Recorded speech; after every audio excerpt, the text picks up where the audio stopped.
Tesla full self-driving could be China's tariff bargaining chip. When the controversial CEO of a global automaker becomes the best friend in chief and helps to define national policy, there might be some bleed over into conflicts of interest. It seems that China may be betting on exactly that, especially as Tesla waits for the Chinese government to approve the use of its full self-driving software on Chinese roads. Welcome back to Critical Materials, your daily roundup for all things electric and automotive tech. Here is what's on the docket today. Regulatory approval for Tesla's FSD software in China is expected to be used as a bargaining chip in the impending trade war. President Trump pencils in tariffs for April 2nd because it's not April Fool's Day, and BYD looks to take on Europe's automakers in the EU by offering luxury brands and EVs. Tesla's full self-driving software has been walking a tightrope in China, with tough-to-solve problems on the road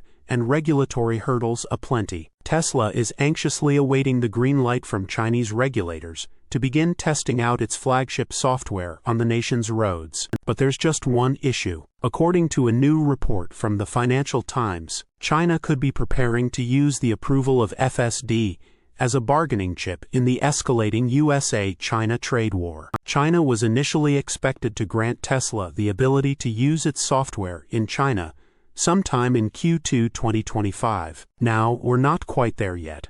However, regulators are now reportedly indicating that there is no timetable for approval, meaning an indefinite delay on approval that could perhaps hinge on more favorable trade conditions, with the U.S.-Chinese authorities are contemplating using the approval of Tesla's autonomous driving license as a bargaining chip in trade negotiations with Trump, said two of the people with knowledge of the delay, adding that this was the main reason for the hold-up in granting the permit. The approval could still come soon, depending on how trade negotiations developed, one of the people added. But another said that some people at the company believed a speedy consent was unlikely unless there was a major breakthrough or concession in trade talks. The Ministry of Industry and Information Technology, which regulates smart vehicles in China, Tesla US, Tesla China and Musk did not respond to requests for comment. The situation illustrates how Musk's close relationship with Trump,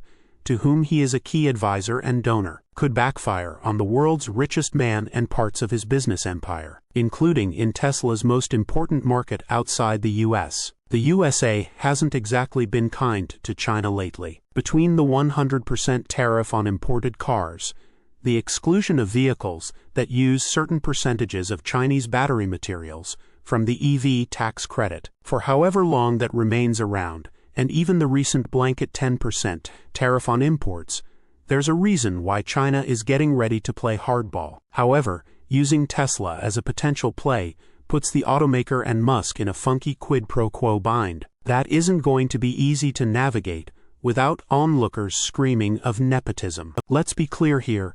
Tesla needs FSD approval in China. Rival BYD recently announced a way cheaper version of FSD that was coming to its cars in China, meaning that competition is coming in hot for the American EV manufacturer. It also means that a substantial amount of revenue is behind a locked door for Tesla. If Tesla could gain approval for FSD in China, it could unleash a substantial influx of cash from anyone willing to drop $99 per month on a subscription to the software. Without Beijing's approval, the deployment of Tesla's FSD is dead in the water. And even if Beijing does give Tesla the go-ahead, then the automaker needs to figure out how it will handle training its FSD model in China, which doesn't allow for the exporting of its driving data to Tesla's Texas campus that houses its huge AI data center. Perhaps this could be another push from China to dismantle Biden's final artificial intelligence diffusion rule